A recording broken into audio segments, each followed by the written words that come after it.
මේ මොහොතේ මා රැඳී සිටින්නේ කොළොන්නාව සිංහපුර ශ්‍රී ආනන්දාරාම ආවතේ.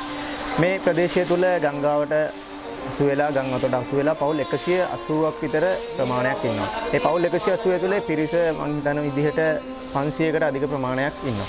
ඔබට මේ පෙනෙන විදිහට මේ ප්‍රදේශය තුල මේ ඉන්න මිනිස්සුන්ගේ හෙට දවසේ ගැන අපි කතා කරලා යුත්තේ. දැන් ගම් වතුර ඇවිල්ලා ගිහිල්ලා ඉවරයි. හැබැයි හෙට දවසේ අපි කොහොමද මේ පුංචි ළමයිගේ ඇඳුම් පැළඳුම් ටික හදාගන්නේ? අපි කොහොමද මේ ළමයිට සපත්තු දෙක දෙන්නේ?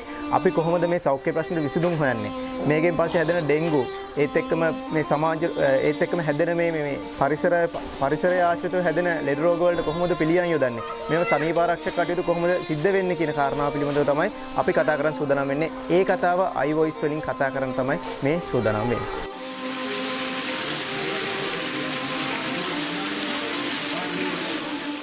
මේ ඩෙන්ගු සම්බන්ධව කවුරුත් නගර සභාවකත් ඇවිල්ලා බලන්නේ නැහැ.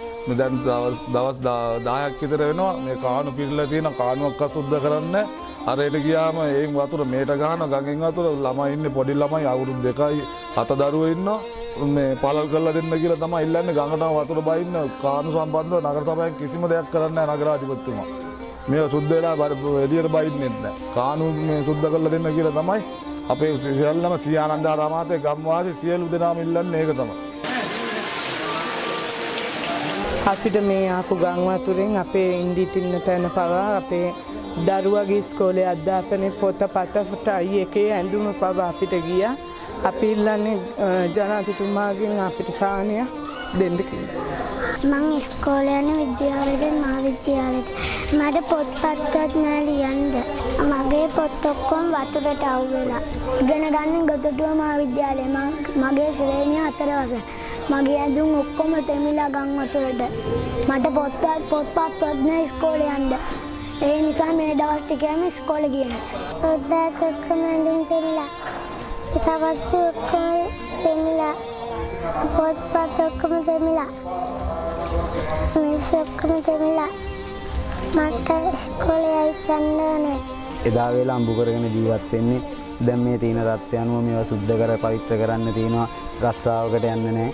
නගර සභාවටත් කියනවා මේවා ඉක්මනින් සුද්ධ පවිත්‍ර කරලා දෙන්න පුළුවන් නම් ගොඩාක් මේ ජනතාවට වටිනවා කියලා ස්තුතියි. ජල සම්පාදනයේ ටැංකියක් තියෙනවා. ඒ ටැංකියේ කොයි වෙලාවෙත් වතුර මාසෙකට සැරයක් හොදනවා. අපේ ගෙවල් යට වෙනවා. ඒගොල්ලන්ට කිව්වා අපි ගිහිලා කාණු පද්ධතිය හදන්න කියලා. ඒගොල්ලන් හදන්නේ. අපේ දරුවෝ ඔක්කොම යට වෙනවා මෙහි. iVoice වෙනුවෙන් අස්වර් මොහොමඩ් දින්දු මන්සංක සමගින් මම නදීෂ සමිද්දයි.